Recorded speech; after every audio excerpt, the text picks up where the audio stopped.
नमस्कार। आज देश की तमाम फटाफट खबरों में आपका स्वागत है। केंद्र सरकार के कृषि कानूनों के खिलाफ आंदोलन कर रहे किसानों को शाहीन बाग की एक्टिविस्ट बिल्किस दादी का भी समर्थन मिला है। बिल्किस दादी किसानों के प्रदर्शन का समर्थन करने के लिए सिंधु बॉर्डर पहुंची है।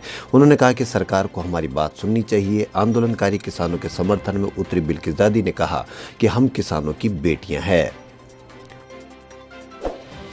महाराष्ट्र के बीड जिले में तेंदुए की दहशत बनी हुई है। आदमखोर तेंदुआ अब तक 3 लोगों को अपना शिकार बना चुका है और 2 लोगों को जख्मी कर दिया है। घायलों को अस्पताल में इलाज चल रहा है। वन विभाग अभी तक उसे पकड़ने में नाकामयाब रहा है। इसका नतीजा यह है कि गांव वाले खेतों में जाने से डरने लगे हैं। कृषि कानून रद्द करने की मांग कर रहे आंदोलन किसानों के साथ केंद्र सरकार की बातचीत चल रही है। कृषि मंत्री नरेंद्र सिंह तोमर और रेल मंत्री पीयूष गोयल आंदोलनकारी किसानों के 35 प्रतिनिधियों के साथ वार्ता कर रहे हैं। सूत्रों ने बताया कि रक्षा मंत्री राजनाथ सिंह ने केंद्रीय गृह मंत्री अमित शाह, कृषि मंत्री नरेंद्र सिंह तोमर और बीजेपी अध्यक्ष जेपी नड्डा के साथ मंगलवार सुबह मुलाकात की। देश में कोरोना के नए मामलों की तादाद सितंबर के मुकाबले 1/3 से भी कम रह गई है। देश में पिछले 24 घंटों में संक्रमण के कुल मामले 31,118 नए मामले सामने आए, जबकि 16 सितंबर को देश में रिकॉर्ड 97,000 मरीज मिले थे। नए मरीजों में गिरावट दिखाती है कि त्योहारी और चुनावी दौर के बावजूद कोरोना के मामले काबू करने में कामयाबी मिली है। वहीं कोविड-19 के संक्रमण में चिंता की वजह बने दिल्ली, केरल और महाराष्ट्र में भी रोज मिलने वाले मामले औसतन 50% तक कम हुए हैं। किसान आंदोलन पर कनाडा के प्रधानमंत्री जस्टिन ट्रूडो की तरफ से मंगलवार को आई टिप्पणी पर भारत ने कड़ी प्रतिक्रिया दी है। ट्रूडो का एक वीडियो सामने आया है जिसमें उन्होंने किसान आंदोलन को लेकर कई टिप्पणियां की थी। उन्होंने स्थिति को चिंताजनक बताते हुए कहा था कि कनाडा शांतिपूर्ण प्रदर्शन करने के अधिकार का बचाव करता है। भारत ने उनके बयान को भ्रामक सूचनाओं पर आधारित बताया है। केंद्र सरकार की ओर से लागू किए गए 3 कृषि कानूनों को लेकर देश के किसानों ने आर पार की लड़ाई लड़ने के लिए दिल्ली में मोर्चा डाल रखा है। अपनी मांगों को लेकर ये किसान सड़कों पर डटे हुए। उन्होंने 2 टूक लहजे में कहा कि जब तक इन कानूनों को वापस नहीं लिया जाएगा वह दिल्ली से हटने को तैयार नहीं है। किसानों का यह आंदोलन मंगलवार को 6ठे दिन में प्रवेश कर गया है। सीरम इंस्टीट्यूट ऑफ इंडिया ने मंगलवार को इस बात पर जोर दिया कि ऑक्सफोर्ड कोरोना वायरस वैक्सीन सुरक्षित और प्रतिरोधक क्षमता पैदा करने वाली है।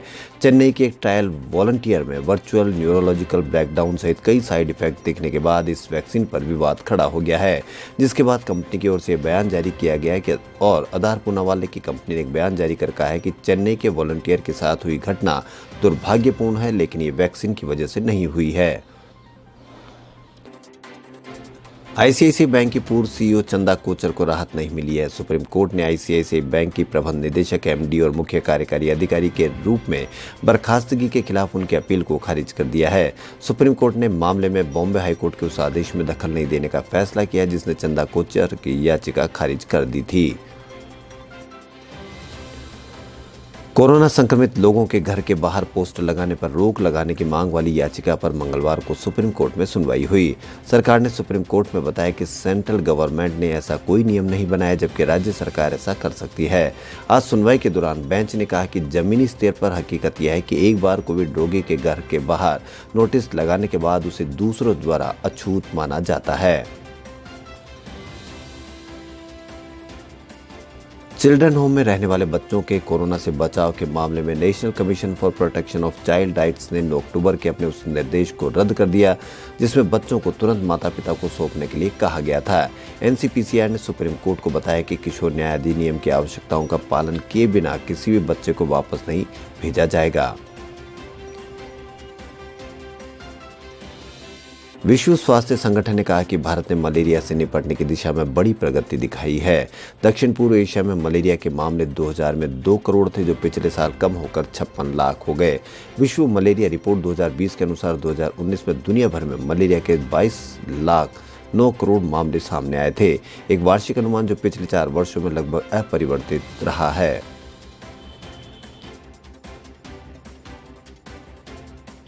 यूपी पुलिस ने कहा है कि उसने राजधानी लखनऊ से करीब 160 किलोमीटर दूर बलरामपुर जिले में 27 नवंबर को 37 वर्षीय पत्रकार और उसके दोस्त की हत्या के मामले में गांव के प्रधान सहित 3 लोगों को गिरफ्तार किया है।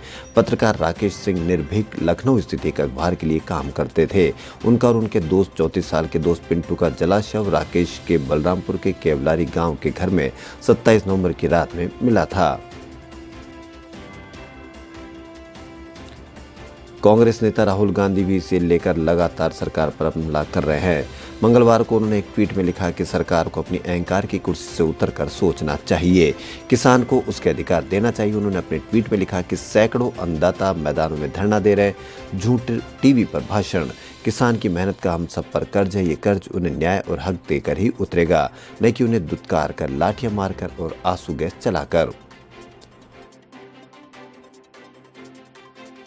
जम्मू कश्मीर में डिस्ट्रिक्ट डेवलपमेंट काउंसिल के चुनाव के लिए आज दूसरे फेज की वोटिंग हुई। दोपहर 1 बजे 40.31% वोट डाले गए। सुबह 7 बजे शुरू हुई वोटिंग दोपहर 2 बजे तक चली। 28 नवंबर को पहले फेज में 51.76% वोटिंग हुई थी। खबरों फिलहाल इतना ही। यदि आपको हमारा चैनल पसंद आए तो लाइक, सब्सक्राइब और शेयर अवश्य करें। धन्यवाद।